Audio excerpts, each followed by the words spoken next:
ونستعينه ونستغفره ونؤمن به ونتوكل عليه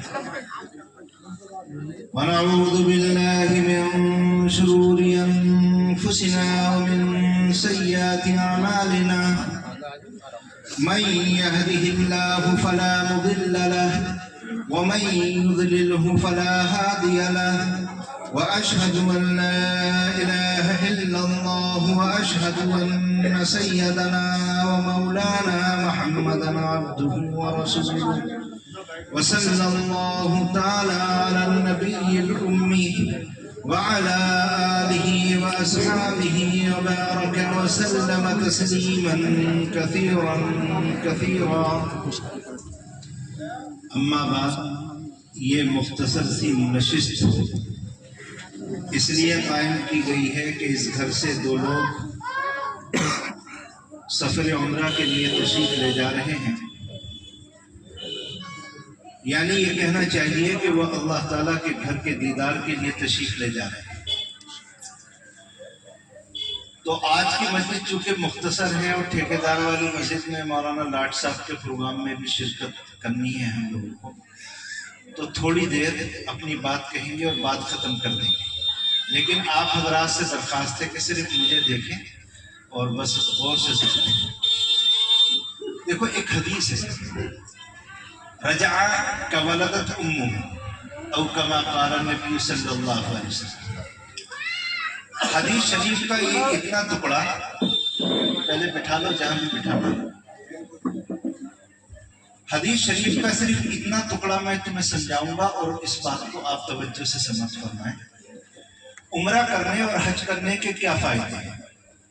عمرہ اور حج یہ دونوں تقریباً ایک ہی ہیں، فرق اتنا ہے کہ حج کے اندر کچھ ارکان زیادہ ہوتے ہیں اور اس کا وقت متعین ہے، اس کو حج اکبر کہا جاتا ہے، اور عمرہ چونکہ سال کے 12 مہینوں حج کے ایام کے علاوہ کبھی بھی کیا جا سکتا ہے، اس لیے اس کو حج اصغر کہا جاتا ہے۔ لیکن جو احادیث شریفہ فضائل میں واقع ہوئی ہیں وہ تقریباً دونوں کے لیے ایک ہی ہیں، اللہ اور اللہ کے رسول نے جو وعدہ کیا دونوں کے لیے ایک ہی کیا۔ عمرہ کرنے اور حج کرنے کا فائدہ کیا ہے؟ تو پہلا فائدہ، اس فائدے کو سمجھنے سے پہلے تھوڑا سا بیک گراؤنڈ سمجھیں گے تب بتاؤں۔ ایک حدیث ہے، کل مولود یولد علی الفطرہ ابواہ یحودانہ یمجسانہ او ینصرانہ او کما قال النبی صلی اللہ علیہ وسلم۔ آقا نے فرمایا کہ جب بچہ پیدا ہوتا ہے، اللہ تعالیٰ کسی جوڑے کو اولاد عطا فرما دیتا ہے تو اس اولاد کی خصوصیت یہ ہوتی ہے کہ اللہ تعالیٰ اس کو فطرت اسلام پر پیدا فرماتا ہے۔ فطرت اسلام کا مطلب یہ ہے کہ اس کے اندر اللہ تعالیٰ ہر اچھائی کو قبول کرنے کی استعداد رکھتا ہے، اور برائی سے اس کے دل کے اندر ایک طرح کی نفرت اور دوری رکھی جاتی ہے۔ یعنی اگر میں یہ کہوں کہ کسی بچے کو اگر شیشے کے مکان کے اندر بند کر دیا جائے اور زندگی میں کوئی آدمی اس سے کبھی ملاقات نہ کرے تو وہ بچہ جیسے بڑا ہوگا تو وہ حدیث شریف کی روح کے اعتبار سے وہ اب اس فطرت اسلام کے مطابق پیدا ہوگا، بڑا ہوگا، وہ زندگی میں کبھی گالی نہیں بکے گا، وہ کبھی کسی انسان کو کاروبار میں نقصان نہیں دے گا، دھوکہ نہیں دے گا، وہ کسی طرح کی برائی اس کے اندر نہیں ہوگی، اگر اس کے اندر ہوں گی تو ساری کی ساری اچھائیاں ہوں گی۔ لیکن ابواہ یحودانہ، لیکن مسئلہ یہ ہے کہ جب وہ بچہ بڑے ہو کر ماں کی گود میں کھیلتا ہے اور اپنے باپ کی تربیت میں رہتا ہے تو ماں باپ جیسے ہوتے ہیں بچہ ویسا بن جاتا ہے۔ یعنی اللہ کے رسول نے فرمایا کہ اگر اس کے ماں باپ یہودی ہوتے ہیں تو وہ بچہ یہودی بن جاتا ہے، اور اگر اس کے ماں باپ نصرانی ہیں تو اس کا وہ بچہ نصرانی بن جاتا ہے، اور اگر اس کے ماں باپ مجوسی ہے یعنی آگ کو پوجنے والے ہیں تو وہ بچہ بھی اپنے ماں باپ کی تربیت کی وجہ سے مجوسی بن جاتا ہے۔ تو بہرحال کل مولود یولد علی الفطرہ، رسول اللہ صلی اللہ علیہ وسلم نے ارشاد فرمایا کہ ہر بچہ فطرت اسلام پر پیدا ہوتا ہے، تو اس کا ایسا ترجمہ کرو جو تمہیں یاد رہے۔ اللہ کے رسول فرمانا چاہتے ہیں کہ ہر بچے کو اچھائی اور اچھائی کی خصوصیات کے ساتھ پیدا کیا جاتا ہے۔ اب اگلا مضمون سمجھو، یہ جب بچہ پیدا ہوتا ہے تو فطرت اسلام اللہ تعالیٰ نے اس کے اندر رکھی ہے، یہ 7 سال کی عمر تک بڑھتی ہے، ایسے بڑھے گی، اور جب 7 سال کا بچہ ہو جاتا ہے تو 7 سال پر آ کر کے اس کی فطرت اسلامیہ ٹھہر جاتی ہے اور رک جاتی ہے۔ اب اس کے اندر سمجھ پیدا ہوگی، اس فطرت اسلام کے اندر قوت پیدا ہوگی۔ اس لیے نبی کریم علیہ السلام نے حکم فرمایا کہ بچہ جب 7 سال کا ہو جائے تو اپنے بچے کو نماز پڑھنے کا حکم کیا کرے۔ اس لیے اللہ کے رسول نے ارشاد، لڑکے اور لڑکیوں دونوں کے لیے اللہ کے رسول نے حکم دیا اور ماں باپ کو خطاب فرمایا کہ جب تمہارے بچے 7 سال کے ہو جائیں تو 7 سال کی عمر کے ہونے پر اپنے بچوں سے نماز پڑھواؤ، اور اگر بچہ نماز نہ پڑھے، بچہ نماز کو قضا کر دے تو اس سے قضا نماز پڑھواؤ، اس لیے کہ فطرت اسلام پوری ہو چکی ہے۔ اب 7 سال کے بعد میں اللہ تعالیٰ کا عجیب نظام ہے کہ اس فطرت اسلام کے اندر اللہ تعالیٰ قوت عطا فرماتا ہے، اور یہ طاقتور ہوتی ہے لڑکے اور لڑکی کے بالغ ہونے تک۔ اب جب بچہ بالغ ہو گیا، اب یہاں سے اس کی ایک نئی زندگی شروع ہوتی ہے۔ بالغ ہونے سے پہلے اس کے اوپر نماز فرض نہیں تھی، اب بالغ ہونے کے بعد اس کے اوپر نماز فرض ہو گئی۔ بالغ ہونے سے پہلے اس کے اوپر روزہ فرض نہیں تھا، اب بالغ ہونے کے بعد اس کے اوپر روزہ فرض ہو گیا۔ بالغ ہونے سے پہلے اس کے اوپر حج فرض نہیں تھا، لیکن بالغ ہونے کے بعد اگر اتنا مال اس کے پاس ہے تو اس کے اوپر حج فرض ہو گیا۔ اب بالغ ہونے کے بعد یہ زندگی کیسے گزارتا ہے؟ اب دیکھو، اگر یہ شریعت اسلامیہ کے مطابق اللہ اور اللہ کے رسول کے حکم مطابق زندگی گزارتا ہے تو جو اللہ تعالیٰ نے فطرت اسلام جس کو دی تھی یہ باقی رہتی ہے اور بڑھتی ہے۔ اور اللہ نہ کرے اگر یہ آدمی قرآن و حدیث کی تعلیمات کے خلاف یہ لڑکا زندگی گزارنے لگتا ہے، نماز نہیں پڑھتا، روزہ نہیں رکھتا، گالیاں بکتا ہے، بڑوں کی عزت نہیں کرتا، لوگوں کے ساتھ غلط معاملات کرتے ہیں، تو جو استعداد اللہ تعالیٰ نے دی تھی وہ گھٹنے لگتی ہے، جتنا گناہ کرے گا وہ گھٹے گی۔ اور ایک زمانہ ایسا آتا ہے کہ اگر اس نے اپنے آپ کو ٹھیک نہیں کیا تو وہ استعداد ختم ہو جاتی ہے۔ اور اس کی میں مثال دیتا ہوں، آپ نے موبائل اگر چارج کیا ہے اور 100% چارج کرنے کے بعد میں موبائل کے اندر ایسی استعداد اور صلاحیت پیدا ہو جاتی ہے، اگر آپ اس موبائل کو جب چاہے آن کرو وہ آن ہو جاتا ہے، اور جب چاہے آف کرو وہ آف ہو جاتا ہے۔ کسی سے بات کرنا ہے تو آپ بات کر سکتے ہیں، کسی کو میسج کرنا ہے تو وہ میسج کر سکتے ہیں، اس لیے کہ اس کے اندر صلاحیت موجود ہے۔ لیکن اگر اس موبائل کو آپ دوبارہ چارجنگ پہ نہ لگاؤ اور اسی طرح اس موبائل کا آپ استعمال کرتے جاؤ تو مجھے بتاؤ کہ بیٹری بڑھے گی یا گھٹے گی؟ ارے بولو، وہ ہلکی گھٹ جائے گی، 40% آئے گی، 20% آئے گی، 10 آئے گی، 5 آئے گی، 2 آئے گی، اور ایک وقت ایسا آئے گا کہ وہ جو بیٹری ہے وہ 0% ہو جائے گی اور موبائل آف ہو جائے گا، اور جب موبائل آف ہو گیا تو اب وہ دوبارہ شروع نہیں ہو سکتا۔ یہی مثال استعداد کی علماء نے دی ہے کہ اللہ تعالیٰ نے بندے کے اندر جو خیر رکھی ہے، اچھائی کو قبول کرنے کی استعداد رکھی ہے، اور یہ بات میں یوں نہیں کہہ رہا، قرآن کریم میں انذر او لم تنذر، قرآن کریم میں سورہ بقرہ کے اندر اللہ تعالیٰ نے کفار مکہ کے بارے میں، ابو لہب اور ابو جہل کے بارے میں ارشاد فرمایا۔ اللہ تعالیٰ نے فرمایا کہ اے محمد تم ابو جہل اور ابو لہب کو کتنا بھی سمجھاؤ، ان کے گریبان پکڑ کر کے قرآن کریم پڑھ کر کے سناؤ، ان کو ہاتھ میں دبی ہوئی انگلیوں سے لا الہ الا اللہ پڑھوا کر کے سناؤ، اپنی انگلی کو چاند کی طرف اشارہ کر کے چاند کے 2 ٹکڑے ان کو کر کے دکھاؤ، لیکن لا یؤمنون، یہ کبھی ایمان نہیں لائیں، یہ کبھی ایمان نہیں لائیں۔ ان کے ایمان نہ لانے کی وجہ یہ تھی کہ رسول اللہ کو اتنی گالیاں دی، قرآن کریم کو اتنا برا بھلا کہا، اللہ تعالیٰ کی اتنی مذاق اڑائی کہ قبول ایمان کو اور اچھائی کو قبول کرنے کی جو صلاحیت اس کے اندر تھی وہ ختم ہو گئی۔ اگر آپ کو اس بات کو سمجھ میں نہیں آئی تو ابو جہل کے بارے میں اللہ تعالیٰ نے اعلان فرما دیا کہ یہ کبھی مسلمان نہیں ہوگا۔ ابو لہب کے بارے میں اللہ تعالیٰ نے اعلان فرما دیا ہے محمد تم کچھ بھی کر لو، کتنا بھی سمجھا لو، یہ مسلمان نہیں ہوگا، اس لیے کہ جس خیر اور خوبی کی وجہ سے ایمان کو یہ قبول کرتا وہ اپنے ہاتھوں سے اس نے ضائع کر۔ یہی حال ہمارا ہے۔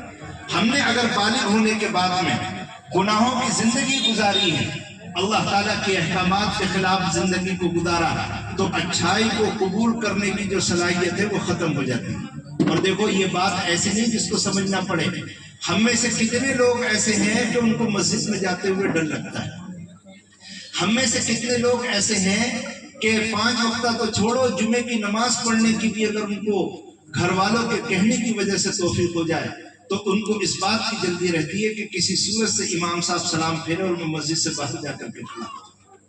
کسی بزرگ کے بیان میں بیٹھنا ان کو پسند نہیں، کسی اللہ والے کے پاس بیٹھنا ان کو پسند نہیں، قرآن کریم کی تلاوت کرنا ان کو پسند نہیں، موبائل اور موبائل کے ویڈیو میں اپنے وقت کو صرف کرنا ان کے لیے آسان ہوتا ہے، برائیوں میں کھڑا ہونا اور بری جگہ اور برے لوگوں کے درمیان میں بیٹھنا ان کے لیے آسان ہوتا ہے۔ وجہ کیا ہے؟ وہ اچھائی کی استعداد ختم ہو گئی اور برائی کی استعداد بڑھ گئی۔ اب سنیے حج عمرے کا فائدہ کیا ہے۔ اللہ کے رسول صلی اللہ علیہ وسلم نے ارشاد فرمایا، اگر کوئی آدمی حج یا عمرہ کرنے کے لیے جاتا ہے اور وہ 3 کام کر لے، حج اور عمرے کے درمیان میں 3 کام کر لے، تو اللہ کے رسول نے فرمایا رجا کا ولدت امہ او کما قال النبی صلی اللہ علیہ وسلم، اگر وہ حج اور عمرے کے درمیان میں 3 کام کر لیتا ہے تو اللہ تعالیٰ اس حج اور عمرے کو مقبول اور مبرور عمرہ بنا دیتے ہیں، اور جب وہ حج اور عمرہ مقبول اور مبرور بن جاتا ہے تو وہ سعودیہ سے مکہ مکرمہ سے ایسے واپس آتا ہے جیسے کہ آج ہی اپنی ماں کے پیٹ سے پیدا ہوا۔ ارے سمجھ میں آتا ہے؟ ایسے ہی واپس آتا ہے جیسا کہ اپنی ماں کے پیٹ سے پیدا ہوا تھا۔ اور مجھے بتاؤ اگر تمہاری بات سمجھ میں آئی ہے کہ جس دن یہ ماں کی پیٹ سے پیدا ہوا تھا یہ کیسا پیدا ہوا تھا؟ برائیاں لے کر یا اچھائیاں لے کر؟ ارے بولو، اچھائیاں لے کر۔ اس کے اندر اچھائی کو قبول کرنے کی استعداد تھی، اس کا اب یہ گھر پر رہ کر گناہوں میں پھنسا ہوا تھا، نماز پڑھنے کا اس کو جی نہیں کرتا تھا، اچھے لوگوں کے ساتھ بیٹھنے کے لیے اس کا دل نہیں کرتا تھا، لوگوں کے ساتھ فراڈ کیا کرتا تھا، ہر طرح کی برائیاں اس کے اندر تھی۔ لیکن جب یہ حج کر کے اور عمرہ کر کے، بشرطے کہ وہ حج مقبول ہو، وہ عمرہ مقبول ہو، تو اس طرح واپس آئے گا جیسے ہی اللہ کے گھر سے آج ہی پیدا ہوا۔ اس کی معنی آج ہی جنا۔ اب اس کے اندر برائی نہیں، اچھائی کو قبول کرنے کی صلاحیت ہے۔ اگر یہ اس خوبی کو باقی رکھے گا تو یہ اچھائیاں باقی رہیں گی۔ تو حج اور عمرہ کرنے کا پہلا فائدہ یہ ہے کہ ہم نے اپنے ہاتھوں سے جن استعدادوں کو ختم کیا، ہم نے اللہ تعالیٰ کی نافرمانی کر کے جس خیر و خوبی کو نیست و نابود کر دیا تھا، ہم نے ان گناہوں اور اپنے معاشرے میں پڑی برائیوں کے درمیان میں پھنس کر کے اللہ تعالیٰ کے ملکہ حمیدہ کو ختم کر دیا تھا۔ اللہ تعالیٰ اس عمرے کی برکت سے وہ واپس لوٹا دیتا ہے۔ تو یہ عمرہ کرنا کوئی آسان کام نہیں، عمرہ کرنا ایک بڑی نعمت کو حاصل کرنے کے لیے جانا ہے۔ عمرہ کرنا کوئی گھومنے کا کام نہیں، عمرہ کرنا بیت اللہ کی 4 دیواری کو دیکھنے کا نام نہیں، عمرہ کرنا کوئی مسجد حرام کے جا کر کے دروازے گننے کا نام نہیں، عمرہ کرنا یہاں سے گٹکے لے جانا، ادھر سے یہ لانا وہ لے جانا، اس کا نام عمرہ نہیں۔ عمرہ وہ ہے کہ اس صفت جو کھو دی تھی دل نے، اس صفت کو اور ملکہ حمیدہ کو تلاش کرنے کے لیے مکہ مکرمہ حاضری دینا، یہ ہے اصل عمرہ۔ اگر کوئی اس کو واپس لے کر کے آتا ہے تو وہ کامیاب عمرہ ہے اور مقبول اور مبرور عمرہ ہے۔ اور اگر کوئی وہاں کے دروازے گن کر کے آ جاتا ہے، وہاں کا البیک ایک مشہور ڈش ہے، اس کو کھا کر کے صرف واپس آ جاتا ہے، تو سوائے پیسے برباد کرنے کا اور کچھ نہیں۔ 3 باتیں کیا ہیں؟ لا رفث ولا فسوق ولا جدال۔ نمبر 1، لا رفث، اگر بیوی ساتھ میں ہے تو بے حیائی کی بات نہیں ہونی چاہیے۔ عام طور پر جب بیوی ساتھ میں ہوتی ہے تو آدمی کوئی نہ کوئی بات کر ہی لیتا ہے۔ جب آپ نے حج یا عمرے کا احرام باندھ لیا تو پہلی بات قرآن نے اور رسول اللہ نے ارشاد فرمائی، بے حیائی کی بات نہیں ہونی چاہیے۔ مثلا میں تھوڑی مثال دے کر کے سمجھاؤں، احرام کی حالت میں بیوی سے یہ بھی نہیں کہنا چاہیے کہ تم بہت اچھی لگ رہی ہو، کچھ نہیں کہنا چاہیے، بیوی کے قریب ہی نہیں جانا۔ لا رفث ولا فسوق، فسوق کہتے ہیں گناہ صغیرہ اور کبیرہ کو۔ ایسا حج عمرہ کرنے والا ہو تو اس سے کوئی گناہ ہی نہ ہوتا، اس سے کوئی گناہ ہی نہ ہوتا۔ آپ کہیں گے کہ مفتی صاحب بیت اللہ میں جا کر کے کون آدمی گناہ کرتا ہے؟ لیکن جن کو جانے کی سعادت نصیب ہوئی ہے وہ دیکھتے ہوں گے کہ وہاں گناہ کے مواقع ہماری ہی طرح بہت زیادہ ہے، وہاں بہت زیادہ گناہ کے مواقع۔ آدمی طواف کرتا ہے تو مختلف ملکوں کی عورتیں ہمارے ارد گرد طواف کرتی ہیں، اس میں حسین بھی ہوتی ہیں، کالی بھی ہوتی ہے، بڑی بھی ہوتی ہیں، چھوٹی بھی ہوتی ہیں۔ اللہ نہ کرے وہ ایک ایسا موقع ہوتا ہے کہ کئی مرتبہ آدمی ان عورتوں کو غور سے دیکھنے میں لگ جاتا ہے۔ اور ہر ملک کا کلچر اور تہذیب الگ ہے۔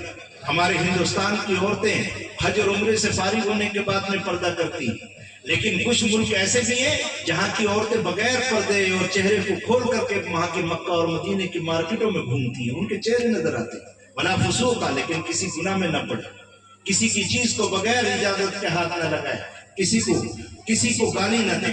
بات سمجھ میں آئی گا؟ ولا جدالا، اور تیسری شکل یہ ہے کہ وہاں جا کر کے جھگڑا نہ کرے، جھگڑا نہیں ہونا چاہیے۔ آپ کہیں گے مفتی صاحب وہاں کس سے جھگڑا کرے گا؟ ارے بہت جھگڑے ہوتے ہیں، میں نے تو الحمدللہ 8-10 حج کیے ہیں، میں نے تو دیکھا کہ ہر سال جھگڑا ہوتا ہے حجوں میں تقریر کرنے کے لیے سعودیہ جاتا ہوں، مکہ مکرمہ تقریر اور مسائل بتانے کے لیے جاتا ہوں۔ 750 حاجی میرے انڈر میں حج کرتے ہیں، اور ان کا حال یہ ہے کہ ہر سال خوب سے خوب لڑائی ہوتی ہے۔ کھانے کے اوپر لڑائی ہو گئی، چپلوں کے اوپر لڑائی ہو گئی، اٹیچی رکھنے پہ لڑائی ہو گئی، ہر آدمی کا پارا 105 ہوتا ہے، پتہ نہیں کہاں سے اتنا غصہ آتا ہے۔ میں تمہیں ایک لطیفہ سناتا ہوں۔ ایک حاجی میرے پاس کمرے میں تھا، آسام کا حاجی، وہ 22واں حج کرنے کے لیے آیا تھا۔ کتنا؟ 22۔ اب تو اور تب سے تبھی کر رہا، اب تو شاید اس کا 32واں حج ہوگا یا 30واں حج ہوگا۔ اس زمانے میں 22واں حج تھا، تو نیچے حاجیوں میں لڑائی ہو گئی۔ میرے پاس کمرے میں آیا، کہنے لگا مفتی صاحب اللہ نے اتنی مخلوق پیدا کر دی کہ کنٹرول سے باہر ہو گئی۔ کہنے لگا کنٹرول سے باہر ہو گئی۔ میں نے کہا یار، اس کا نام عبدالحمید تھا، ہر سال ہمارے ساتھ ہی حج کرتا ہے۔ میں نے کہا عبدالحمید تمہارے 22 حج کا واللہ کوئی فائدہ نہیں، تم اللہ کے کنٹرول کو چھوٹا کنٹرول سمجھ رہے ہیں اللہ تعالیٰ۔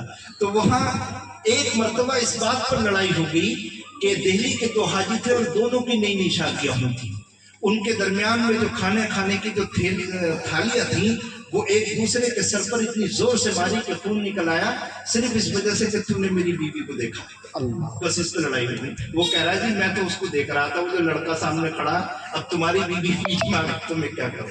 تو وہاں لا رفسا ولا فسوقا ولا جدالا، بہت جھگڑے ہوتے ہیں، گاڑی میں بیٹھتے وقت اٹھتے وقت، صبر کرو، کوئی گناہ ہو۔ جب واپس آؤ گے تو ایسے آؤ گے کہ رجع کا ولدت امہ، ایسے واپس آئے گا جیسے اپنی ماں کے پیٹ سے۔ تو بھائی عمرہ کرنا آسان کام نہیں، اور میں تمہیں ایک بات بتاتا ہوں، چلو وقت ہو رہا ہے تو ہونے دو، میں تمہیں ایک کام کی بات بتاتا ہوں۔ ہم نے اپنی زندگی کے اندر دیکھا ہے کہ ایک آدمی کبھی زندگی میں نماز نہیں پڑھا کرتا تھا، لیکن حج کر کے آیا تو 5 وقت کا نمازی بن گیا، ہم نے دیکھا ہے، تہجد گزار بن گیا داڑھی میں۔ لیکن خدا کی قسم اس زمین پر ہم نے ایسے لوگوں کو بھی دیکھا ہے کہ حج اور عمرہ کرنے سے پہلے وہ نمازیں پڑھا کرتے تھے، روزے رکھا کرتے تھے، تہجد گزار تھے، لیکن ہم نے ایسا دیکھا ہے کہ حج اور عمرہ کرنے کے بعد میں جو 5 وقت کی نمازیں پڑھتا تھا اس کی 2 وقت کی نمازیں رہ جاتی ہیں۔ یہ عجیب بات ہے کہ ایک آدمی جو بالکل جاہل تھا، نماز نہیں پڑھا کرتا تھا، عمرہ اور حج کرنے کی برکت سے وہ 5 وقت کا پکا نمازی بن گیا۔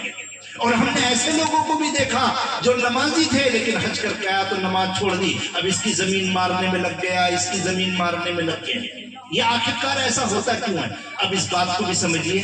علامہ شاہ امام شاہ ولی اللہ نے اس مضمون کو لکھا، اللہ تعالیٰ نے بیت اللہ کے اندر مقناطیس کی استعداد رکھی ہے، صلاحیت رکھی ہے۔ مقناطیس، وہ بچے چمک لگاتے ہیں نا، دیکھا ہے، وہ ایک چمک دور رکھ دی اور ایک چمک سے یوں کرتے ہیں تو وہ چمک کھینچ کر کے آ جاتی ہے، یا لوہے کو ٹکڑے کو دور رکھ دے اور بچہ چمک سے ہلاتا ہے تو وہ کھینچ کر کے اس کے پاس میں آ جاتی ہے۔ امام شاہ ولی اللہ محدث دہلوی رحمۃ اللہ علیہ نے لکھا ہے کہ اس بیت اللہ کی مثال اسی مقناطیس کی طرح ہے، تیرے دل کے اندر جو ارادہ ہوگا، بیت اللہ کی خصوصیت یہ ہے کہ اس ارادے پر مہر لگا دیتا ہے، اس ارادے پر مہر لگا دیتا ہے۔ اگر کوئی آدمی یہ نیت کر کے یہاں سے جائے کہ میں نے پوری زندگی گناہوں میں گزاری، میں نے پوری زندگی اللہ تعالیٰ کے حکم کے خلاف گزاری، میں نے رسول اللہ کی سنتوں کے خلاف کام کیے، اب بہت ہو گیا، میں اپنی زندگی کو سدھاروں گا، رسول اللہ کی سنت کے مطابق زندگی گزاروں گا، اللہ کے حکم کے مطابق زندگی گزاروں گا، 5 وقت کا نمازی بنوں گا، بس بیت اللہ اسی پر مہر لگا دیتا ہے اور یہ آ کر کے ویسا ہی بن جاتا ہے۔